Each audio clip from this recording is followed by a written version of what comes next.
கர்த்தருடைய நல்ல நாமம் ஸ்தோத்திரிக்கப்படுவதாக.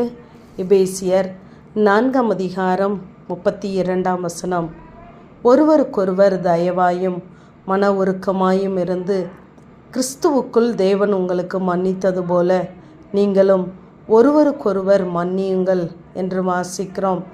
தேவன் நமக்கு எதை செய்தாரோ அதை நாம் மற்றவர்களுக்கு செய்ய வேண்டும் என்று தேவன் நம்மிடத்திலே எதிர்பார்க்கிறவராயிருக்கிறார்.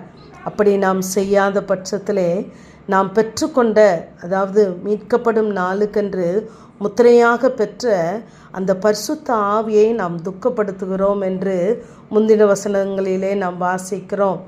நாம் பரிசுத்த ஆவியை துக்கப்படுத்தும் பொழுது நம்முடைய இருதயத்திலே கசப்பு, கோபங்கள், மூர்க்கங்கள், கூக்குரல்கள், தூஷணங்கள், துர்க்குணங்கள், இப்படிப்பட்ட மாம்சத்தின் கிரியைகள் வெளிப்படுகிறதா இருக்கிறது. கிறிஸ்துவின் சாயல், அதாவது கிறிஸ்து மன்னித்தது போல நாம் ஒருவருக்கொருவர் நாம் மன்னிக்க வேண்டுமென்றால் அங்கு தயவு வெளிப்பட வேண்டும், மன உருக்கம் வெளிப்பட வேண்டும். ஏனென்றால் கிறிஸ்து நம்மை அப்படியே மன்னித்தார் என்று நாம் பார்க்கிறோம். இங்கு யோவான் 5 அதிகாரம் 19 பிதா செய்ய காண்கிறது எதுவோ அதை குமாரன் செய்தார், குமாரன் தாமாக எதையும் செய்ய மாட்டார் என்று நாம் வாசிக்கிறோம். அப்போ பிதா செய்தவைகளை, சொன்னவைகளை கிறிஸ்து செய்கிறார்.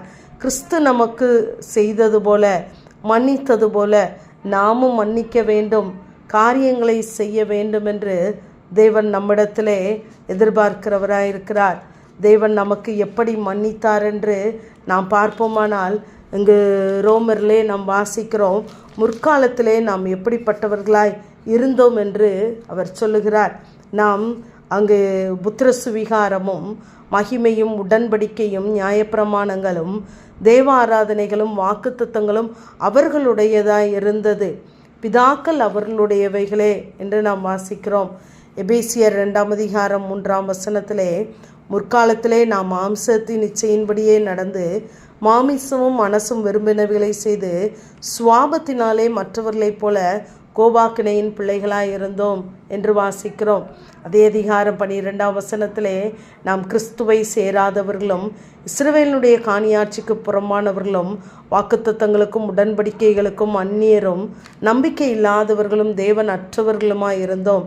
ஆனால் இப்படி தூரமாய் இருந்த நம்மை கிறிஸ்து என்ன செய்தார்? நம்முடைய பாவங்களையெல்லாம் மன்னித்து அவருடைய இரத்தத்தினாலே நம்மை சமீபமாக்கினார் என்று நாம் பார்க்கிறோம். ஆகவே அவர் நமக்கும் கிறிஸ்துவுக்கும் சம்பந்தம் கிடையாது. ஆனால் நம்மை பிள்ளைகள் ஆக்க வேண்டும் என்பதற்காகவே அவர் நமக்காய் இரத்தம் சிந்தினார், நம்மை மன்னித்தார், நம்மை ஏற்றுக்கொண்டார்.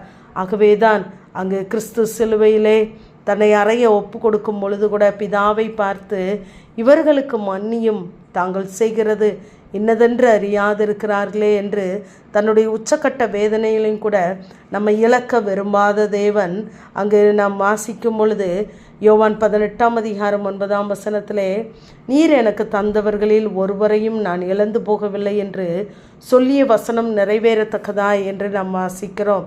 ஆகவே தேவனுக்கு கொடுக்கப்பட்ட, கிறிஸ்துவுக்கு கொடுக்கப்பட்ட நம் ஒவ்வொருவரையும் அவர் இழக்க விரும்பவில்லை.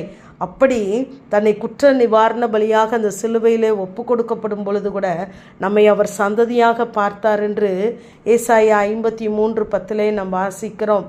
என்னை அப்படிப்பட்ட நேரத்திலும் அவர் நினைவு கூர்ந்தார் என்றால் என்மேல் தேவன் வைத்த அன்பு எவ்வளவு பெரியது. எனக்காக அவர் பிதாவினிடத்திலே பரிந்து பேசுகிறவராயிருந்தார். இவர்களுக்கு மன்னியும் என்று சொல்லி நாமும் கிறிஸ்துவை காட்டி கொடுத்தவர்களிலே, அறையப்பட்டவர்களிலே ஒருவராகவே இருந்தோம். ஆனால் அப்படிப்பட்ட நம்மை அவர் மன்னித்து நம்மை அவருடைய பிள்ளையாக ஏற்றுக்கொண்டார். ஆகவே பிள்ளையாக ஏற்றுக்கொண்டதினாலே அந்த சிலுவை மரணத்தின் மூலம், அவருடைய இரத்தத்தின் மூலம், அவருடைய உயிர்த்தெழுதலின் மூலம் சம்பாதித்து வைத்த அத்தனை ஆசீர்வாதங்களையும் நமக்கு தந்து நம்மை நடத்துவார். ஆகவே கிறிஸ்து மன்னித்தது போல நாமும் மன்னிப்போம், ஏற்றுக்கொள்வோம். கர்த்தர் நம்மை ஆசீர்வதிப்பார். ஆமேன். ஜெபம். பிதாவாகிய தேவனே, குமாரனாகிய இயேசு கிறிஸ்துவின் நாமத்தின் மூலமாய் உடைய சன்னிதானத்தில் வருகிறேன். தேவன் உங்களுக்கு மன்னித்தது போல நீங்களும் ஒருவருக்கொருவர் மன்னியுங்கள் என்ற வேத வார்த்தையின்படி கர்த்தாவே, நாங்களும் மற்றவர்களை மன்னித்து உம்மிடத்திலிருந்து மன்னிப்பையும் கிருபையும் இரக்கங்களையும் பெற்றுக்கொள்ள எங்களுக்கு உதவி செய்யுங்க. இயேசுவின் மூலம் ஜெபங்கேலும் எங்கள் நல்ல பிதாவே. ஆமென்.